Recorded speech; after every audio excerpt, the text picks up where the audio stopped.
napakasarap na magpuri sa ating Panginoon. Ano po? Ngayon po ay tayo magpapatuloy.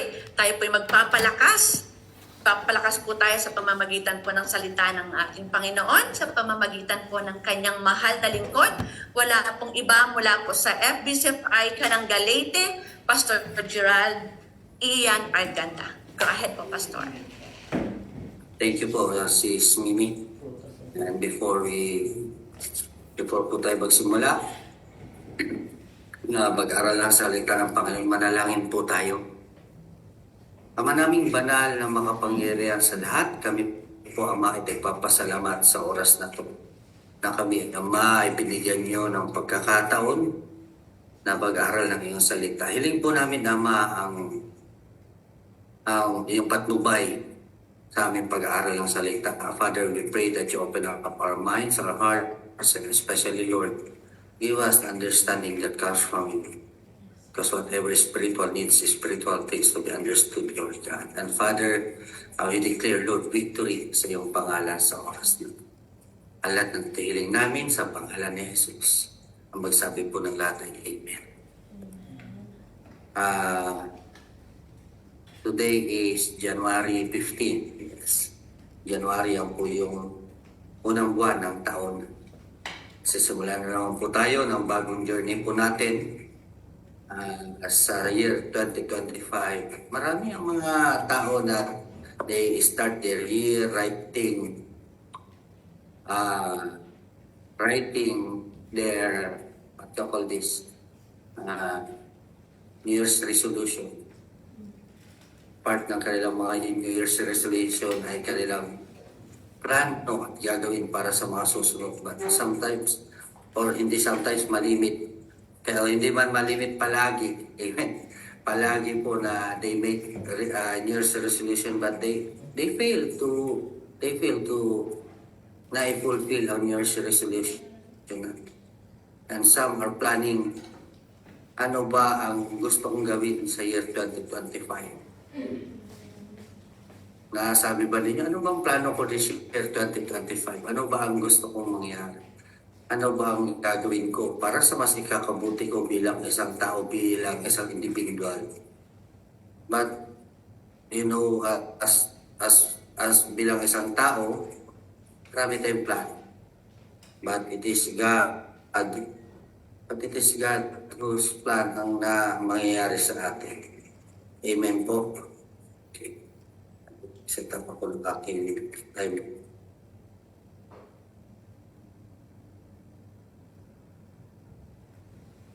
Okay. Now, maraming nagsasabi na, ano ang kailangan kong gawin? Ano ang gusto kong gawin sa buhay ko?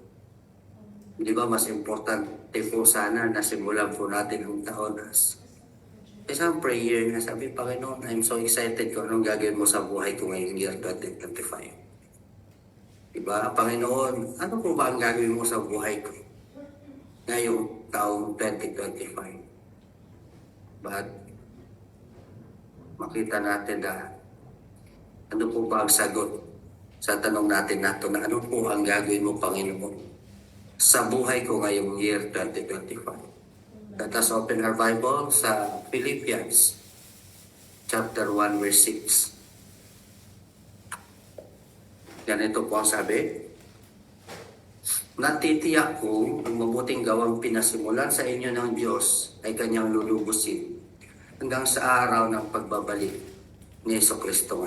Being confident of this, that He who began the good work in you will carry it on the completion until the day of Christ Jesus. Now, makita natin na sa versikulong ito, meron po tayong tatlong mapag-aaralan ngayon tungkol po sa gustong gawin ng Panginoon sa atin. Kung anong nais ng Panginoon sa atin. At yan po magiging kasagutan, sabi ko nga po kanina, ano ba ang gustong gawin ng Panginoon sa atin, especially January is a new beginning para sa atin. Amen. Number one, ang mapag-aralan po natin dito mga kapatid ay ang Panginoon, makikita natin, ang Panginoon nagnanais na may gawin siya sa buhay ng bawat isa sa atin. Amen, di ba? Si Apostol Pablo nakatitiyak, he has confidence na may gagawin ang Panginoon sa buhay ng mga mananampalataya doon sa Pilipos. Dahil siya, nung sinulat niya to, pinasimulan niya to, nasabi niya, nagagalak ako at na kayo'y laging aking naaalala sa tuwing ako'y nananalangin.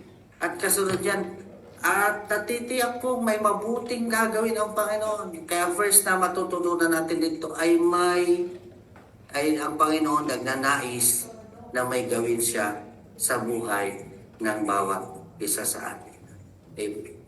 A bit surprising mga kapatid, medyo bigla.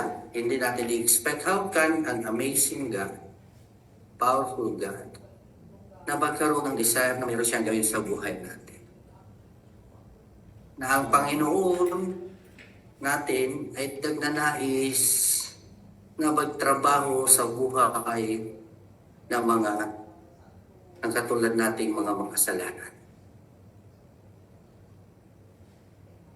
Kaya nga po,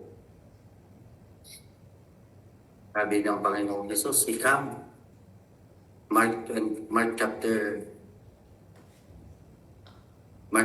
Next verse please.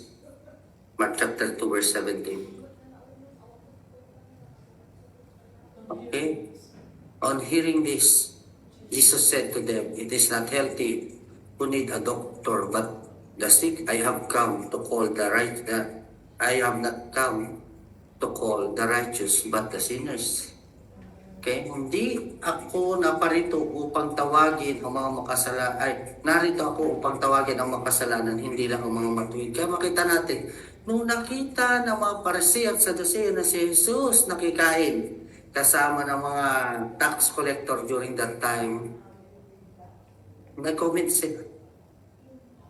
Bakit ang taong ito nakikupot, nakikikain sa mga makasalanan? But yung pala ang purpose, mga kapatid ng Panginoon, that God wants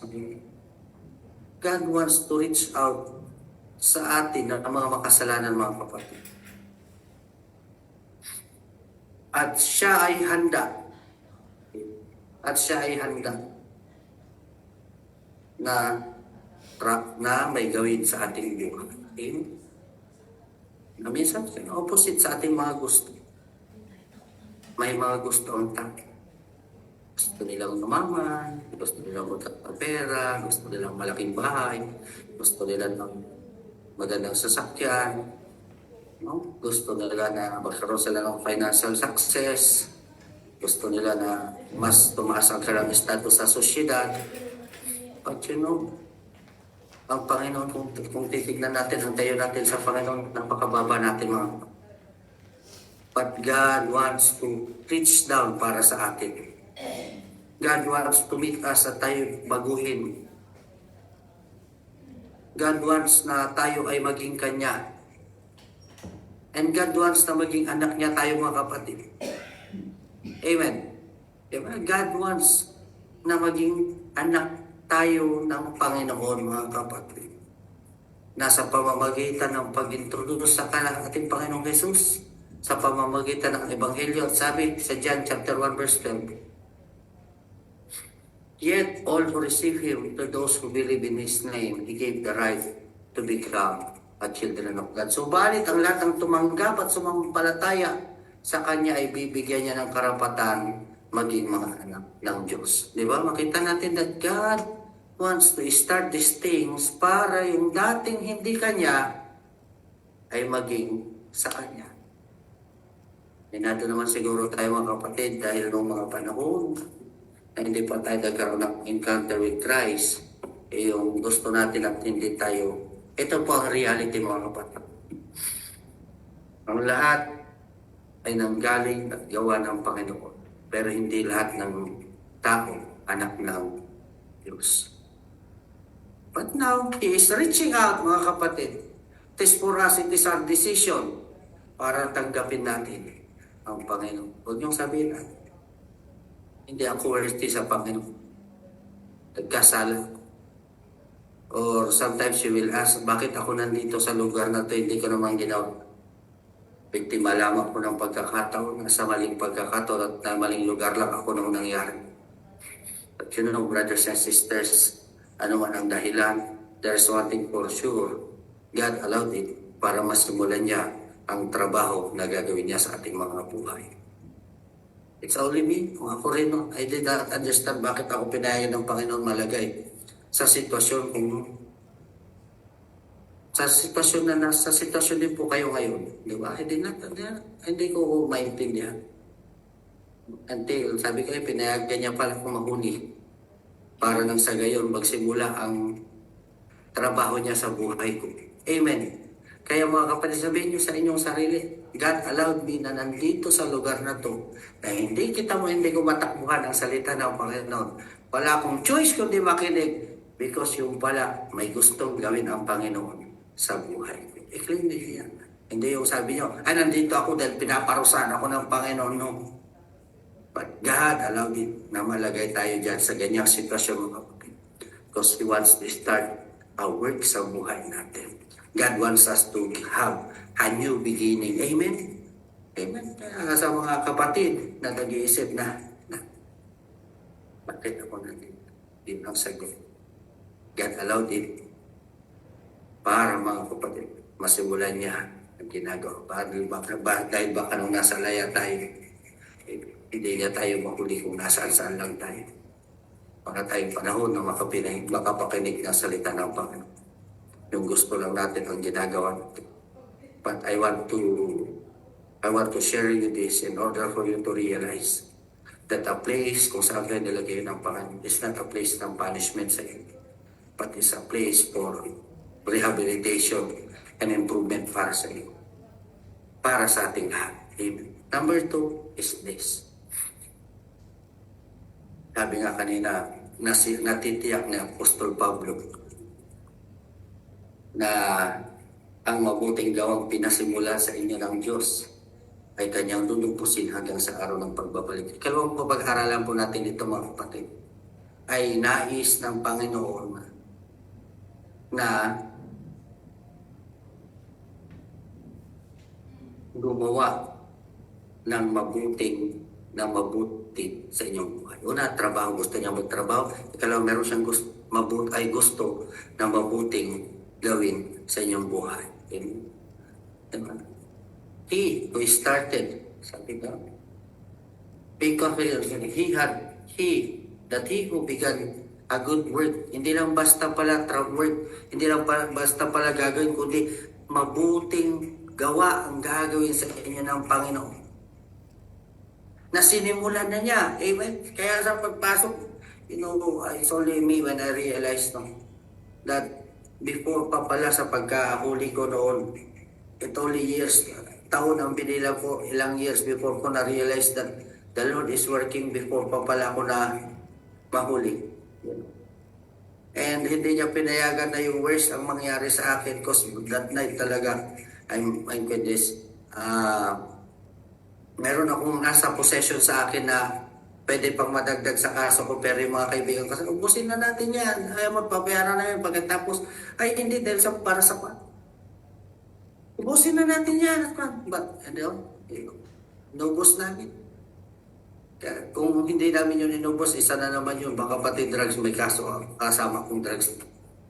Pero that the Lord started working. I realized it na mula hanggang sa pag-alis ko sa bahay, hanggang sa pagkahuli ko, hanggang doon sa takbo ng mga kaso ko, I'm seeing that the Lord is working. And yet, nakita na ako, at first, nung nagsimulang kumilos ang Panginoon at gawin niya yung mabuting gawa sa akin, parang hindi, nung sa simula parang mabigat para sa akin, parang masakit para sa akin. And I know, naniniwala ako na ganyan din ang experience ninyo na bakit parang ang bigat-bigat, nasa isang sitwasyon ako na mabigat, parang nasa isang sitwasyon ako na kahit hindi ako tumatakbo, napapagod ako. Amen. Bakit parang alam niyo yun, first weeks ko dyan sa loob nun, nasubukan kong kumakain ako na tumutulong ang luha ko. Sabi ko, kumakain ako rito, yung mga kasama ko sa bahay, yung pamilya ko kumakain din kaya. Ayan yung lugar na nasubukan kong kumakain ng ako. But When I realized the work of God is started sa buhay ko, nung sa parang ang bigat-bigat ng mga bagay sa simula. But you know that the Lord allows it in order for us to have realization sa buhay natin. Amen. Started na realization na nung sa layan, hindi ko maamin na makasalanan ako eh. I thought, basta gusto ko lang yung ginagawa ko. Yan yung pinakamahirap na transition sa isang tao. Ay tanggapin na siya ay isang makasalanan. Na siya ay nagkamali. Amen. Naihanda yung sarili niya para sa pagbabago ng Panginoon. That's why the Lord allows na madurog talaga tayo dyan. Madurog talaga tayo sa feeling natin na wala na tayong malalapitan. Maybe, ang iba, pinayagan ng Panginoon na feeling natin, inabandon tayo ng ating mga mahal sa buhay, inabandon tayo ng ating mga kaibigan. Nung wala na tayong choice, saan tayo lalapit sa Panginoon? Dahil wala na tayong ibang asahan kundi ang Panginoon. Dinurog na tayo, you know? Kapag ang tao durog, mas malambot siya, mas madali niyang tanggapin ng Panginoon. Amen. And then, bakit? Sabi ko kanina, the Lord is making it sure sa inyo para ang tingin niya dyan sa lugar na hindi punishment but a place kung saan dinidisiplina tayo ng Panginoon. And that sa pagdidisiplina ng Panginoon, nare-realize natin na mahal tayo ng Panginoon. Ang sabi niya sa Hebrews chapter 12,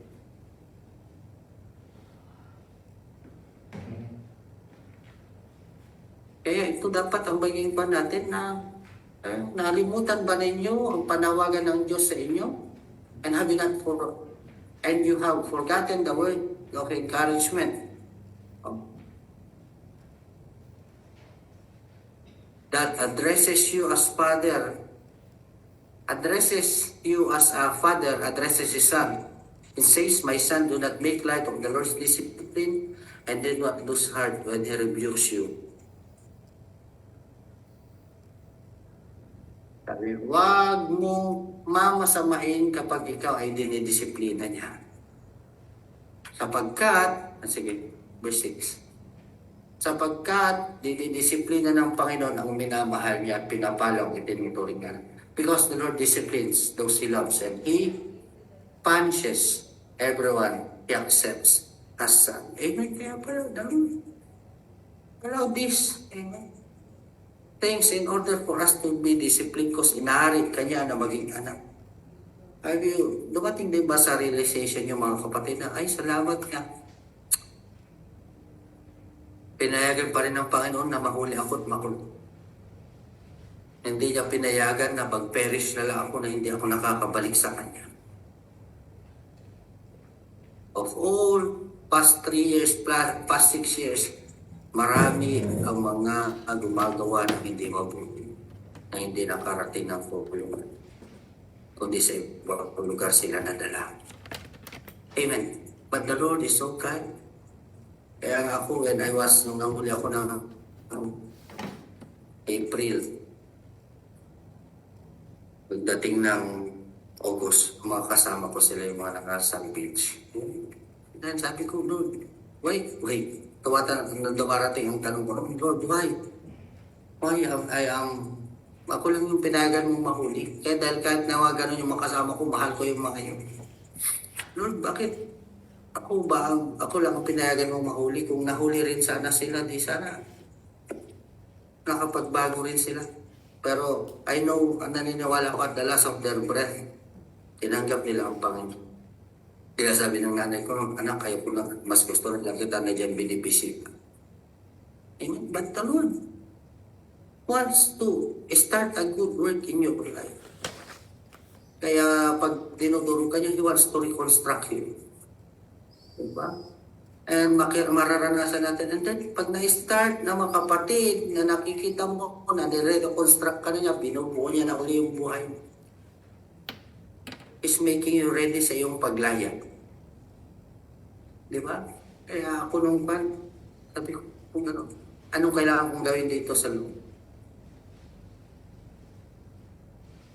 nakipag-take part ako sa mga programa ng BGMP noon at saka sabi ko, may ALS noon doon. Naki-attend ko ng ALS. And the Lord will offer, listen to this, will offer opportunities na magagamit mo sa iyong pagbabago, sa iyong paglaya. Kaya ngayon, I'm very blessed na malaman na may mga programa ang gobyerno dyan sa BGMP na mga ALS. Ewan ko, parang narinig ko yata, meron pa yata mga college pa dyan sa loob na yung college courses. And grabe an opportunity mga kapatid dahil those were instrument ng Panginoon na pagkilos niya na mabuting gawa sa inyo. Gawa sa atin. Nung paglaya ko, I have, yun ang ginamit kong diploma.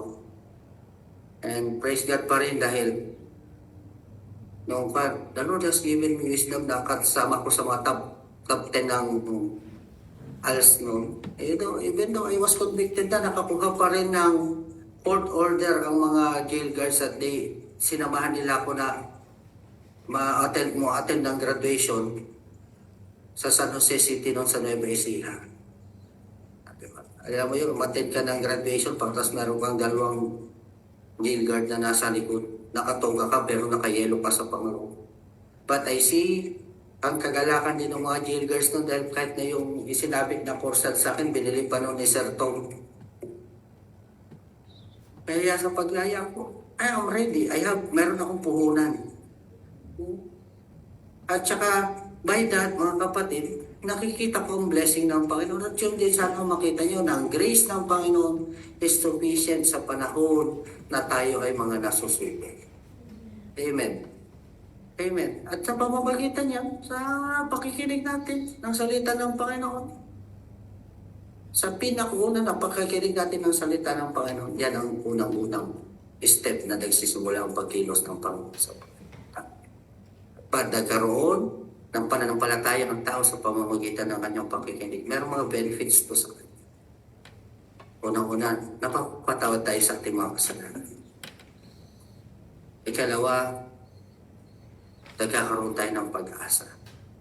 Ikatlo, ang pinakamaganda yung nare-receive natin yung indwelling ng Holy Spirit which changes us into a better person, into a better believer. Diyan nangyari yung process ng sanctification sa atin. Kaya diyan pa lang sa loob mga kapatid, binabago niya na tayo. Binabago niya na tayo. Kahit na yung sa mga ugali ng mga kasama natin diyan sa loob, ginagamit ng Panginoon yan para baguhin tayo. Every day we deal sa iba-ibang ugali ng mga kasama natin diyan. Diba? Alam niyo yan, hindi araw-araw nga pare-parehas ang ugali ng kasama natin dyan. At kahit na tayo hindi, pare-parehas. But the Lord is teaching us ang mga bagay na nasa salubong natin dyan. Amen? Kaya sabi nga, it is a reconstruction para sa ating lahat habang nagdyan tayo sa tulong ng Panginoon. Alam niyo ba na ang tao is not able to change without the help of God? Kaya pala lumabas yung kanta na gusto kong bumait pero di ko magawa. Anong kulang? Kulang ang tulong ng Panginoon. Kulang ang pagkilos ng Panginoon sa buhay ng tao. You know, if hindi ganyan ang nangyayari, if we have been changed, pati yung principle natin na babago.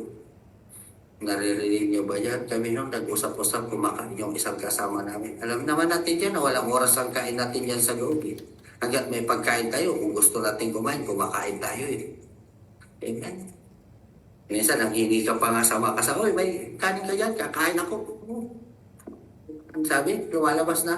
Kahit na magdil-dil na ako ng asin, papaglaya ko, ayaw ko nang bumalik sa lugar na.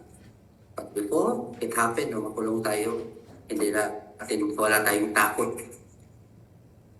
sa batas ng tao. Wala tayong takot sa Panginoon. But when nag-start ang mabuting trabaho ng Panginoon sa atin, na binabago niya tayo, tinata niya tayo sa ating paglaya. Okay, so may testimonies lahat ng mga kapatid natin na din-embrace ang pananampalataya sa ating Panginoong Jesus.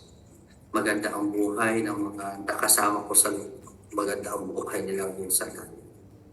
Eh hindi yan. Habang nandyan tayo, huwag niyong sabihin na wala nang kinabukasan na naghihintay sa atin. It is, magsasabi ko, may magandang naghihintay sa atin sa laya dahil nagsimula na ang mabuting gawa ng Panginoon sa buhay natin. Yan yung sabihin mo sa katabi.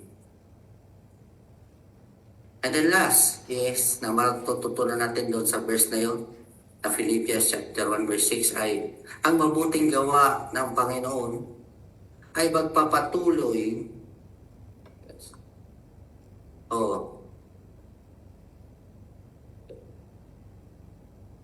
that He who began a good work in you will carry it on to completion until the day of Jesus Christ. Na magpapatuloy ang mabuting gawa ng ating Panginoon sa atin hanggang sa katapusan, hanggang sa pagdating ng ating Panginoon Yesu Kristo. Kaya pala hindi lang diyan, mga kapatid. Darating ang time hanggang sa paglaya natin, kung magpapatuloy tayo sa Kanya, magpapatuloy din ang mabuting gawa ng Panginoon. He will perform mabuting gawa until sa pagbabalik. Kaya napakaganda. It is a promise that we should claim, brothers and sisters. Marami mang nawala sa atin habang tayo ang nakakulong, habang tayo nakapiit, pero the Lord will papalitan ng Panginoon yung mga bagay na nawala sa atin. And you will realize why God allowed it. Dahil may plano na siya, nag-aghihintay sa iyo. Baka yung sinasabi natin na ayaw nating tanggalin ng Panginoon. Could be a hindrance para yung plano ng Panginoon ang mangyari sa buhay natin. Diba? Kaya, mga kapatid, dito tayo pagtatapos. But I want everyone to realize that the Lord's plan and the Lord's work ay hindi pa tapos sa buhay ng bawat isa sa atin. He wants ang plano natin. Tingnan nga natin kung anong sabi niya ron sa Philippians chapter 2 verse 13.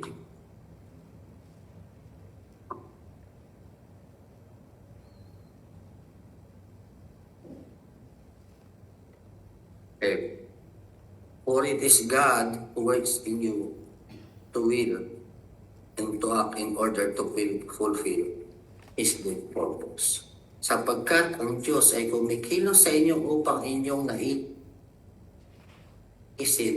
at isagawa ang kanyang kalooban. Pero dito sa English, for it is God who works in you to will and to act according to His good purpose. Hindi God has a good purpose sa lahat ng para sa lahat sa ating mga this purpose ng Panginoon mangyayari sa atin at yan ang gusto rin ng Panginoon gawin natin. Kaya mga kapatid, claim it, especially sa mga kapatid natin na nasa Cebu City Jail, female door, welcome you sa ating family and God. Para sa atin, ito ang gusto kong God is starting the good work at kanyang tatapusin para sa ating lahat. Claim natin yan mga kapatid. Claim natin yan. Let us pray. At para sa mga kapatid natin na nandiyan sa Cebu, maybe this is your first time na mag-attend ng Bible study rito. I just want to offer you and nilalapit ko sa inyo ang ating Panginoong Kristo na tanggapin nyo bilang inyong Panginoon at tagapagligtas. There is walang mawawala po sa atin kung tatanggapin po natin ang ating Panginoon Yesu Kristo. Ngayon sa Bisaya, siyang tuburan sa tanang, siyang tuburan sa tanan. Ang mga igsoon ni atong alat, atong dawaton, atong Ginoong Hesukristo, na maluluwas ug atong Ginoo. Okay, before tayo mag-pray, nag-umpisa na po. Before po tayo mag-pray, manalangin. Hiling ko po na tumayo po ang lahat. At manalangin po tayo ng pagtanggap sa ating Panginoong Hesukristo.